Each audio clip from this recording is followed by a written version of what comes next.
It cut off again. Testing. All right. I think you can hear me now. Yes, that was strange. Anyway, welcome to today's Wednesday seminar. We have it's the middle of the week, and we have a very topical topic today that at first it may seem like, well, how does this relate to personal technology and computers? But it's all about the computer. And some people say this is a way of the future that how we do everything in the financial world. And I'm talking about cryptocurrency and more specifically, Bitcoin.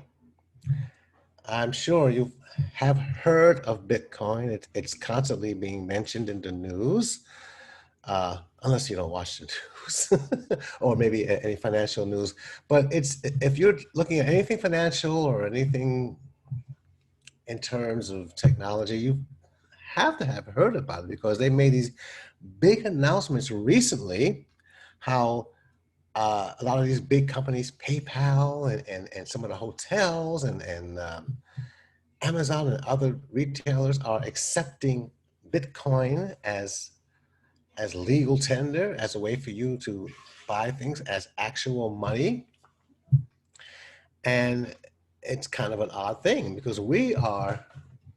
those of us that weren't born uh, 20 years ago, uh, the rest of most of humanity is used to one way of exchanging value, and that has always been like cash. That was the number one thing. That was cash. It's become more digital, as we know. You know, when we do things through paying through over the internet and paying through PayPal, and some of you use the Cash App, and some people use Venmo, and all of that. These are digital transactions, so it's not a completely alien thing to do. However, this takes it to the next step, a completely new level, and it's very controversial actually. Warren Buffett is dead set against it. He's like, that's not real money, and it's going to crash. Okay, but then there are others like Elon Musk. It's like, no, this is the future. This is the way it is happening. And it's a better way. It's a better way. So we'll find out why they call it a better way. Alrighty. Now let me go ahead and get here. I want to give you something different than what there we are. Bitcoin Essentials. Okay, good. Now, oops. Hello, friends. This is David. This thing clicked through. I didn't mean to do that. All right. So I'm going to show you a couple of things. And first, though, we have to talk a little bit about money and the history of money. Okay. And money as a means of exchange is kind of a modern concept. When I say modern, like in the last, few hundred years. So, because before that, when I say money, I mean paper money. Okay. Prior to that, human beings traded things as a way of trading value. And what is value? Now, value is perceived as something tangible, physical, an asset, but there's also the value of labor, of service. If someone paints your home, there's value in that because you did not have to paint your home.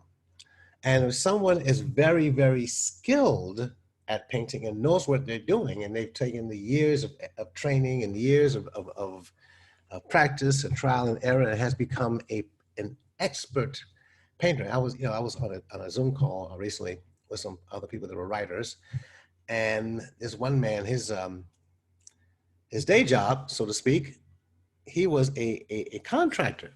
And he said he can go into somebody's house or see an abandoned, torn down place, and then he can visualize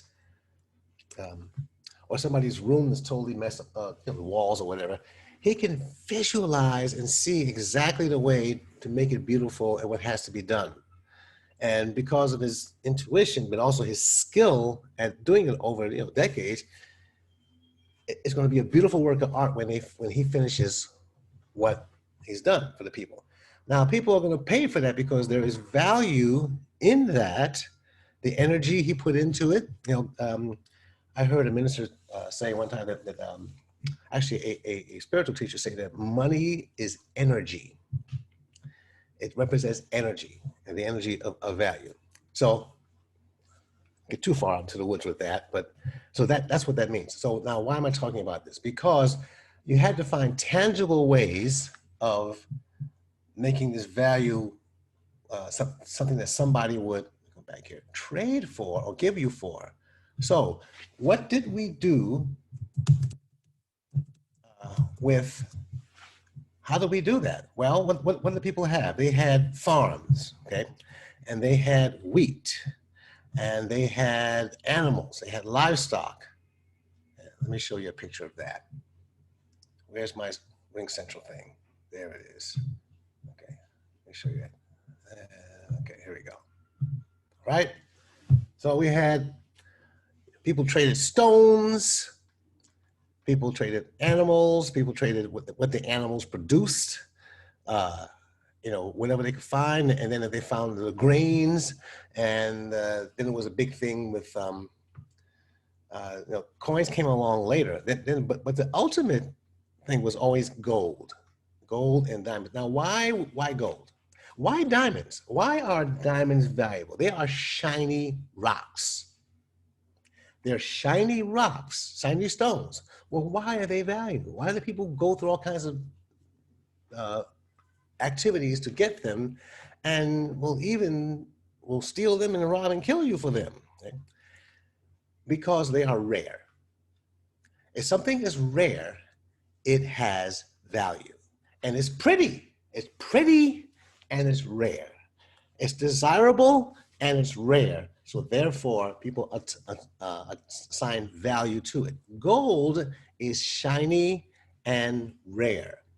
So people have given value to this gold and use it to trade for things. Somebody wants to have all the shiny stones.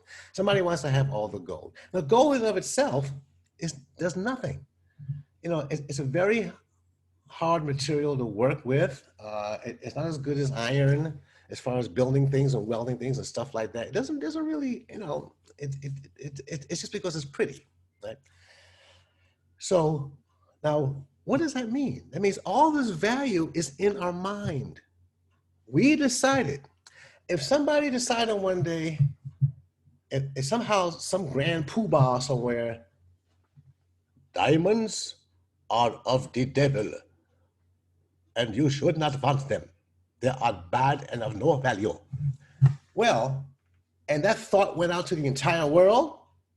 People thought about diamonds in the trash. Get them out of here. Just trash, just diamonds. It's all in our minds, right? But since we all believe it, and we all have been bought into the cultural thought of that this is valuable, we attest that value, and we're going to hang on to them diamonds because we know that somebody, either we think they're wonderful and want to have this so pretty, or we know that somebody else is going to think that way, and they're going to give us a lot of money for them. Now, back to the question of money. Now, you see coins and dollar bills here. This is our way. Gold coins, gold was made into coins because it's a lot more practical to carry around coins and to carry around bars of gold and try to slice them up. Okay? So that helps. And then we had paper money. Now, on the paper money, on the back of it, it says, on the front of it, it says promissory note. The idea was that the government had reserves of gold, like in Fort Knox, and it was saying that, okay, you take this bill here and you go to where the government has the gold and say, hey, I want this gold because you promised me if this gold isn't here. And they have to give you the gold because that's what it used to represent. It represents a certain amount of gold. Well, that has been gone. Was it the 50s or the 60s? I think 60s. They went off the. I think 60s. They went off the gold standard. It became not practical, and almost most countries around the world have gone off the gold standard. And what does that mean? That means that there is no physical asset, valuable asset at the back of this paper. So now the promissory note means this paper has value because the government promises you that it has value. We're going on faith, and we're taking their word that this has value. When it works, it works. When it doesn't, there's a problem. You might have heard of countries that have had hyperinflation. Let me switch this back here. Hyperinflation, stop it, stop share. There we are. Like Argentina and other places like that, where something costs $1, a loaf of bread is $2, and tomorrow is $3 because the currency has been devalued. How did the currency be devalued? The government couldn't balance its budget, so they just print more money. Now there's more money out there, but because there's more of it and it's based on no gold, the value of that money has declined. So it's very flexible and fluid. And that's what they call money value by fiat, which is a Latin word that means by decree. By decree. Okay, so what does all this have to do with cryptocurrency and Bitcoin? Well, this Japanese, so-called Japanese man, we don't even know who he really is, but he had this Japanese name. I think it was Nakamuchi. Let's see here. Founder. Okay. Inventor. I can't remember what this man's name is, but it doesn't matter because it's not his real name. It's not his real name. Okay. He invented this thing called this cryptocurrency blockchain. And essentially, what it is again, an idea. It creates this digital coin, and then people are willing to pay for it. Once somebody's willing to pay for it, then it has value. Now, here's the thing about regular money. Regular money is controlled by the government, as we already know. And only the government and the bank, they know they have all the information kept with them, and you don't have access to what's going on. Also, since they control it, they can monitor it, and they can monitor who has it, who's getting it. That's how they can go after people and cut their funding or see who's, in terms of crime, then you want people to know where the money's going, even though white collar crime doesn't seem to be as well monitored. But repressive governments use it to try to stop the flow of money to people that are trying to break free and start revolutions and not be under control. They use it to stop that because they know where the money is and they can cut the money off and all of that. This is different. This is all done on the computer, and it's done. I'm going to break this down as simply as possible, because it's kind of technical, but I'm going to break this down. So the internet has made all this. Now, I mentioned at the beginning of this, I'm about to show you some images again, that we're already using electronic money. We already, with the PayPals and the Cash Apps and all this stuff, that's electronic money. You have some money in your bank, and when you send somebody a PayPal, somebody sends you a Venmo, you get a little note on your phone saying someone sent you some money. That's money. There's nothing there but a notification on the phone.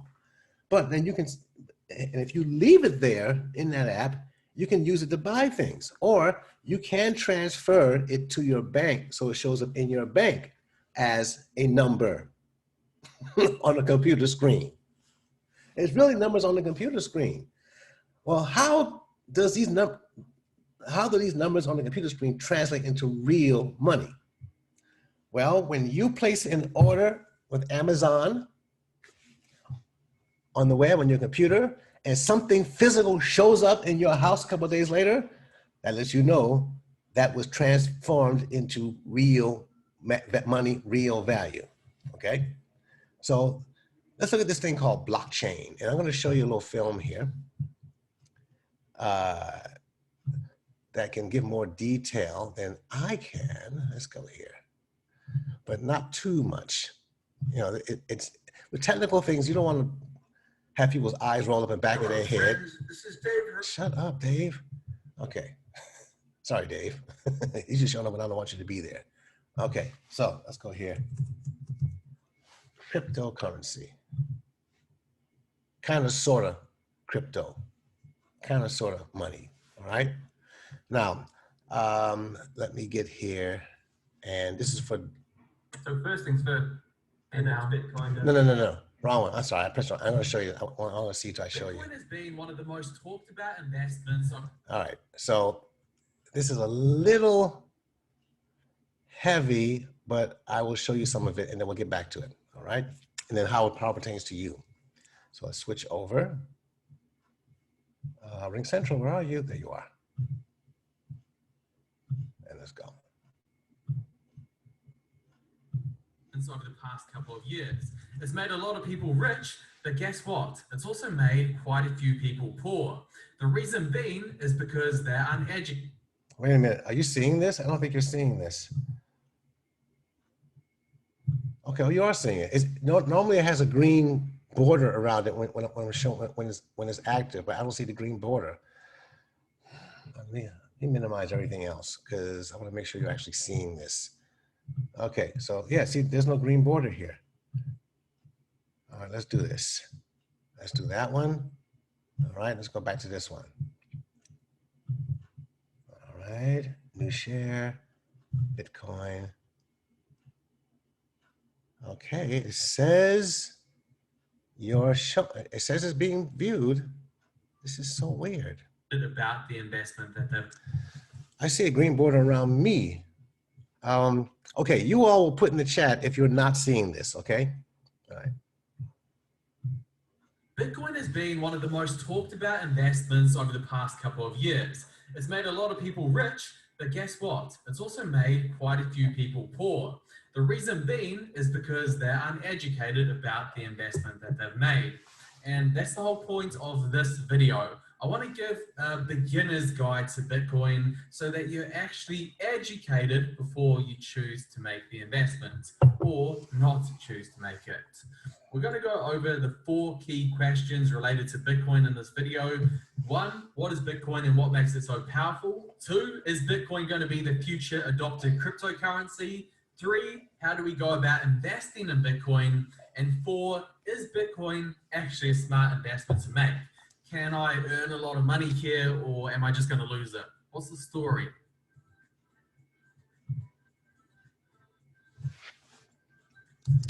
So Bitcoin is the biggest form of cryptocurrency. It's the most well-known one and it's the one that's been the most adopted. Now, to understand cryptocurrency, you first need to understand what money is. Money is just an agreed upon store of value accepted by everyone as a form of payment. Money in itself doesn't actually hold any value. You know, back in the day, you could have exchanged money for gold. However, today, money is not backed by anything.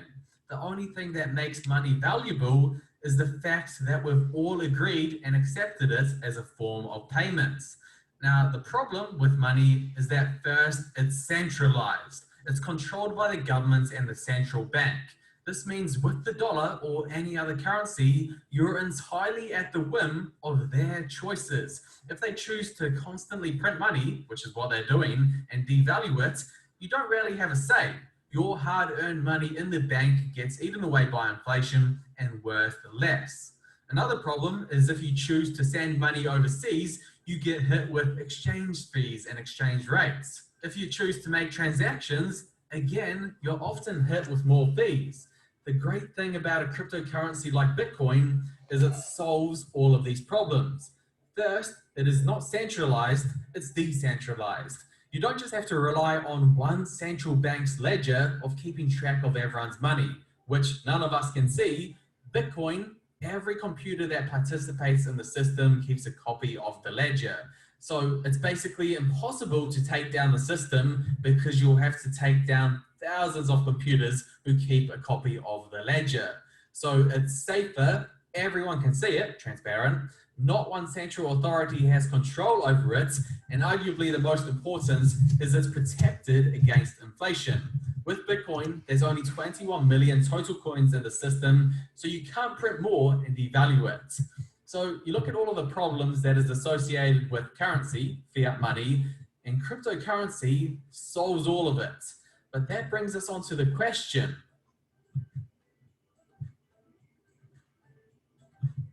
what normally happens with a currency or just business in general is one normally rises to the top and takes all of the market share. For example, with search engines, you don't know Q, Alta Vista, InfoSeek, or the web. No, you only know Google. You don't use LiveJournal, Friendster, or MySpace. You use Facebook. One thing dominates the entire sector, and that's most likely what will happen with cryptocurrency. So the question is, will Bitcoin be the cryptocurrency of the internet, the one that rises to the top? The answer is that it most likely will be. At least it's leading the race. So this is what Jack Dorsey, the CEO of Twitter, said about it. The internet is something that is consensus driven and is built by everyone, and anyone can change the course of it. Bitcoin has the same patterns. It was built on the internet. I think the internet wants a native currency, and I think Bitcoin is probably the best manifestation of that so far. All right. So I'll come back here. Kind of cover what I already said. Now, people don't understand how it works, and it's really kind of a techie thing. But suffice it to say, to break it down, is he already told you that it's all the information. This ledger is kept. This ledger of all the transactions that people do, they're kept on computers. All computers that participate. There's thousands of computers, so there's no way to like hack one computer and screw with it, because each other computer is going to verify whatever was done on the other computer, and they're going to go, wait a minute, that was crooked. That wasn't right. That wasn't real. So it can't happen. Now, you might have heard about Bitcoin mining. It's not actually going out and digging up in the ground and finding these coins like you mine for gold. It's actually, these computers are making these digital, which is like, has no solid real thing, these Bitcoins. And it takes an enormous amount of electricity and energy. In fact, this is a problem. This is one of the downsides of what's going on with this. Let me show you a picture here of a place where a computer room, here we go, where these computers, these Bitcoins are quote unquote mined. And it's just a term that they use. What's happening is these computers are solving a mathematical problem, a very extreme, complicated mathematical problem. This is where the guy who invented it makes it.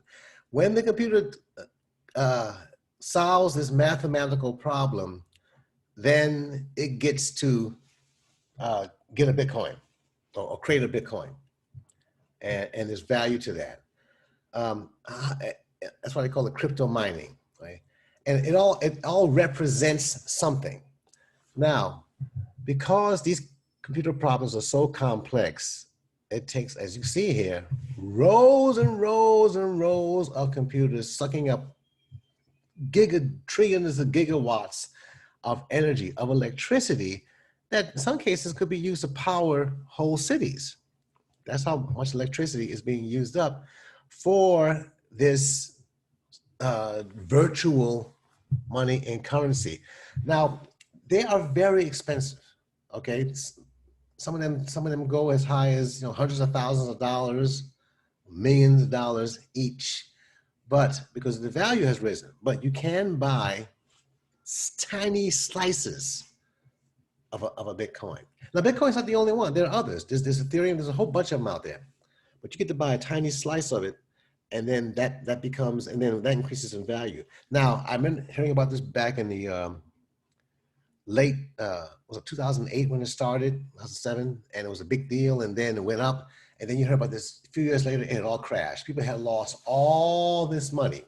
Well, now it's back up again. It's going up and up and up and up and up because more people are doing it. That increases the value. And some people think that it's going to be the future because as I said in the video, the government doesn't have control of it. It's more evenly, it's evenly created all over anywhere.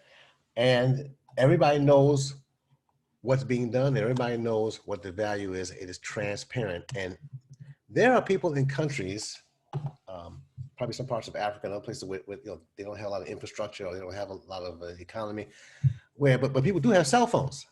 And a lot of people don't have access to bank accounts. And what they call them unbanked. So what they're doing now is using this as a way to have a bank and transact things with their phone. And you never thought this would happen, but then again, nobody ever thought they would get rid of the gold standard either. Let's go ahead here. A small amounts of Bitcoin. Let me go back here and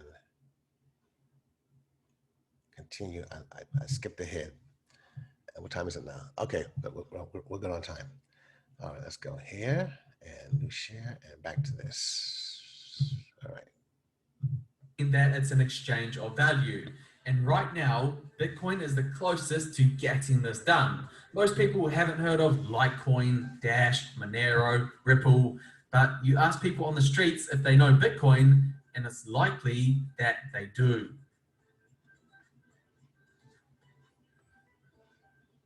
Okay, this is the deal. How do you get it? I want to just quickly go over the process of how you go about investing in Bitcoin. And then we're going to answer the most important question. Should you? Is Bitcoin actually a good investment? Essentially, there's just 3 steps that you need to go over to buy Bitcoin. The first is you need a wallet. Just like with cash, you need a wallet to put it in. It's the same with Bitcoin, except Bitcoin's a digital wallet. So you use the wallet for sending, receiving, and storing Bitcoin. Some of you already have digital wallets on your phones. Some of you have a wallet app. Maybe it's Google Wallet. You have that if you have Android. On the iPhone, you have the wallet app. I'm showing here. And the wallet app just stores, you can put your credit cards electronically in the phone. You know, I remember years ago, when I first started teaching about banking online, and this is like, maybe like 5, 6, 7, 8 years ago. I mean, people were so, maybe 10 years ago, like, no, they were going like this. I'll never put my credit card in that thing. Oh, I'll never, you crazy. I want my money, my cash in my bank. And one lady called me screaming, I'm not putting my credit card in that computer. And people raised this issue. I said, why don't you want to bank online? I was trying to show them how to access their accounts online. Going to MCU and whatever it is and sign in, create an account and see your money. No.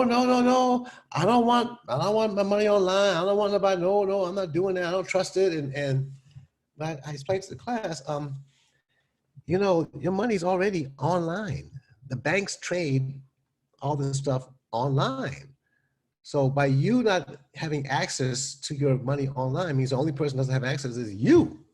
You at least want to be able to see it and see what's going on. You don't have to pay anything with it if you don't want to. But you should at least go to your bank account, create your account, and see. And this way you can see what's happening rather than waiting to get a paper statement at the end of the month. Oh, I know that happened. Oh my gosh. You see it in real time. You can fix it. So, but now we've gone much further. A lot of the retirees I've discovered have been using Cash App and stuff like that. So it's not such a shocking, horrifying thing anymore to deal with your money in this digital electronic way. Let's go on. are two types of wallets that you can get. One is a software wallet, which can be run on your computer or mobile device. A software wallet is better / easier with just small amounts of Bitcoin. And two is a hardware wallet, which is the device that connects to your computer and is considered the much safer option. Okay, so once you have the wallet, you need to buy some Bitcoin, and you do this through an exchange. Some of the more well-known examples of these are Gemini and Coinbase. Finally, once you've bought the Bitcoin through an exchange, all you need to do is withdraw it from the exchange and send it to your wallet. Coinbase just had an IPO. They just went public, and they are highly valued. It's a huge thing. It's a pretty simple process. I don't want to go over it too in detail. What I'll do is leave a link in the description to a video if you want a nice step-by-step guide on how to do it safely. But first, you need to decide if Bitcoin's actually a good investment or not. So I've personally been investing for a long time now. And the best way that you can think about investing is through the lens of risk and reward. Yep. How much can I lose? But on the other hand, how much do I stand to gain?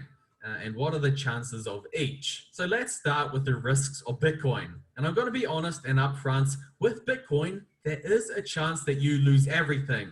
Bitcoin is a currency that is 100% technology based, and it's reliant on people eventually adopting it and using it as a currency. As time goes on, more and more people are learning about it, using it, and adopting it, but this is no guarantee that in the future they will continue to do so. If everyone decides to sell it and not think about it anymore, bam, your investment goes. But then on the other hand, the potential reward for Bitcoin is huge. Its reward is way higher than the risk. So let's think about the reward. I'm going to give you a path of measuring this. So gold. Gold is similar to Bitcoin in a lot of ways. Although it's physical, it doesn't have much use other than a store of value. It can be mined just like Bitcoin. It has a limited supply just like Bitcoin. It's used as a safety hedge from an economic crisis just like Bitcoin. So if we look at the total worth of all of the gold in the world, it comes to around $12 trillion as of making this video. Bitcoin's total market cap is around $600 billion. That's around 20 times smaller than gold. If Bitcoin were to grow to the same market cap as gold, which a lot of experts think it could, we would see a 10, 20, 30 times return on our investment. And I'm not saying that it will definitely get there, but it could. That's by the way I see Bitcoin as an investment, is there's a lot more potential to gain than you have to lose. If it was lose everything or double your investment, it would be even. But no, the potential is a lot more than double. So you're on the right side of the risk-reward equation. But the thing is, you don't want to bet your whole house that Bitcoin is going to go up. Remember, the risk is that you could lose everything. So you only really want to invest what you can afford to lose, whether that be around 1% of your portfolio, or perhaps you're more gutsy than me, it may be more. But play this investment smartly. I wouldn't throw the whole kitchen sink at this cryptocurrency. Now, that's always good advice for investing. Now, there's a thing about this you have to think about. This whole world that we has been created recently in the last 20 years is based on the computer. And we have been increasingly trusting everything to these devices. People used to know their close contacts' phone numbers memorized, and now they don't. You know, and I used to have like probably 20, 30 phone numbers memorized in my head. Now I have like maybe 5. And I said, wait, let me get back to doing that again, because it's a good mental exercise, but it's also important. Power can go out. Things can shut off. You can lose things. I had a friend that I always knew when she lost her phone because I wouldn't hear from her for 2 months. She lost all the phone numbers. Entrusting everything to this stuff. It's kind of a scary idea. Now we're entrusting our entire currency to these electronic devices that there's no backing of it, except for if they have to keep running and keep generating this stuff. And here's a story here. Might have heard about this a few months ago. This man lost $225 million. Stop. They've been. Oh, no. We don't want that. Let me go here. That's a commercial. I don't do commercials because I paid for it. All right, let's go here. Let's go and make a new tab. New window. All right. Man loses Bitcoin password. Here we go. All right. So this guy, it's kind of a sad story. This guy is out. Oh, you can't see it. Hang on. Here we go. Let's go back. This guy is out of $225 million because he can't remember his password. I tried a couple different passwords, but none of them worked. Stefan Thomas invested in the digital currency Bitcoin back in 2011 when it sold for just $2. Today, it sells for $35,000 per Bitcoin. Here's the problem. 10 years ago, when he bought Bitcoins, he threw out the password. I vaguely remember writing the password down, putting it somewhere safe. When I needed it, I was desperately searching for that everywhere, and I couldn't find it. Now, Thomas finds himself the subject of worldwide fascination. Bitcoin is a super secure system. You get 10 shots at entering the correct password. After that, the account automatically locks up. So far, Thomas has tried 8 times at guessing his password. That means he has 2 more shots. After that, his $225 million fortune will be gone forever. Unfortunately, I think the chances of me just remembering the password are unfortunately very slim. Fox Business reporter Jackie DeAngelis has basic but important advice for anyone. Some people choose to write them down, or whatever you choose to do, make sure that you can access it and that you don't lose accessibility to these very, very important passwords. Advice that comes too late for Stefan Thomas as $225 million blows away in the digital wind. Now, I feel sorry for this guy. I really do.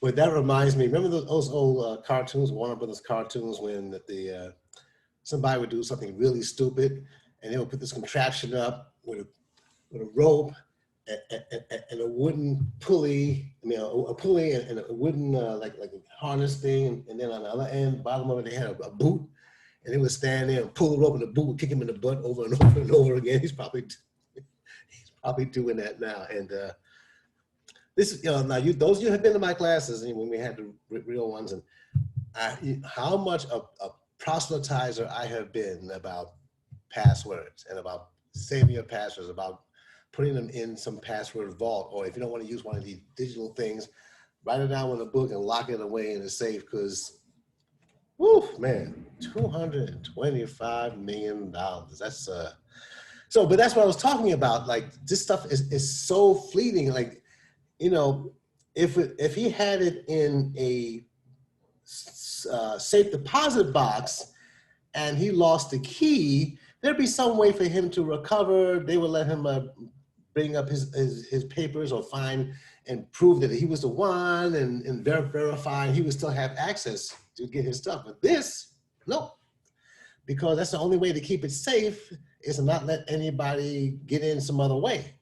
So that's it. That's what it is. Now, I'm going to show, before we go, I'm going to put that video I was showing you, the first one, in the chat if you'd like to watch it again. Okay, is that the one? No, it wasn't that one. Hang on. It's the other one. Where is it? That's the one we want. Okay, so let me close that one. Hopefully you are seeing this, still seeing this. This is the one. I'll finish this because there's only 1 minute left of it. And then I'll give you a link to the site if you want to actually, think about want to buy some or not. Yeah. Nevertheless, at the end of the day, Bitcoin is superior to the fiat money that we're currently using and all of the problems that come with it. Think about Tesla. 10, 5, even 3 years ago, people were saying that Tesla is a joke of a company. And now it's the biggest car company in the world.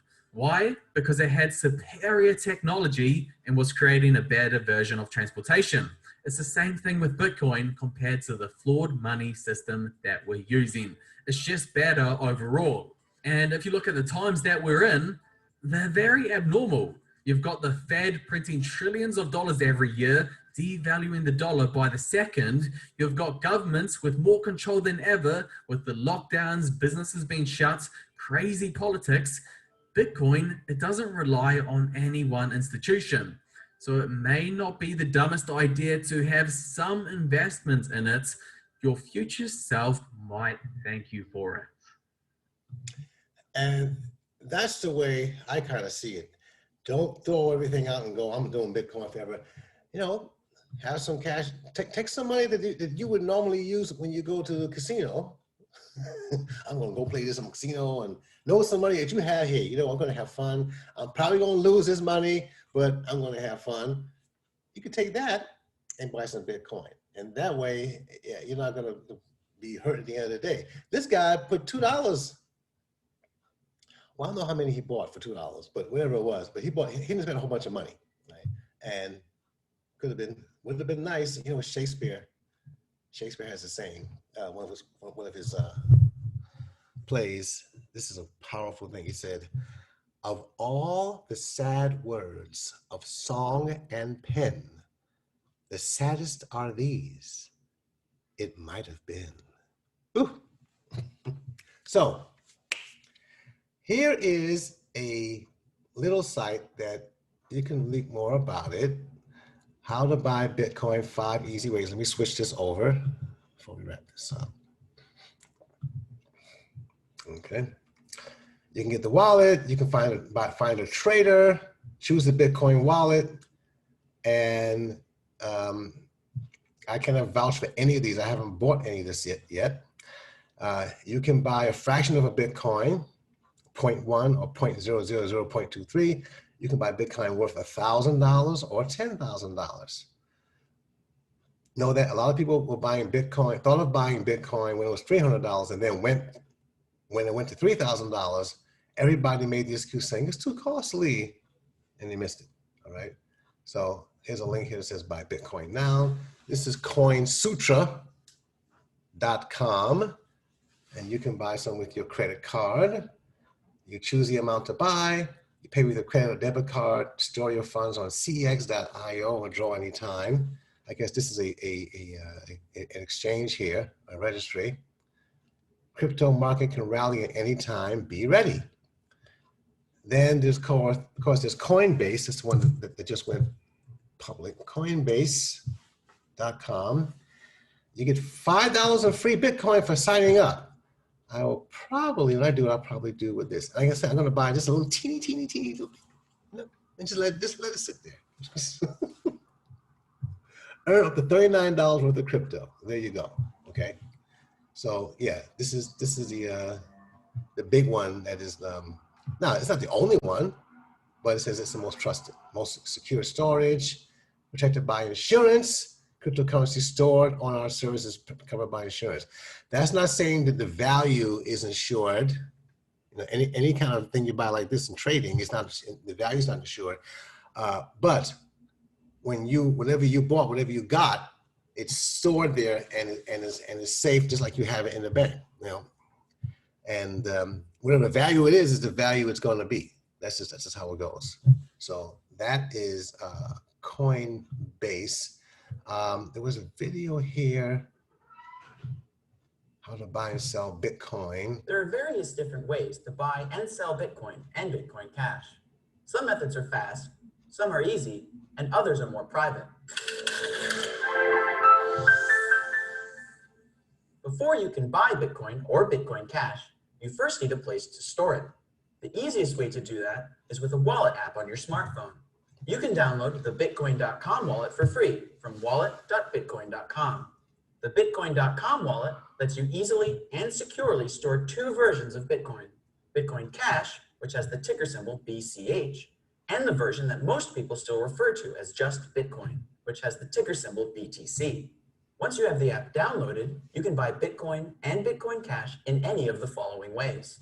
You can buy either version of Bitcoin directly in the Bitcoin.com wallet if you live in one of the supported countries. Simply open the app, tap Buy, then follow the on-screen instructions to complete the purchase process with a credit card.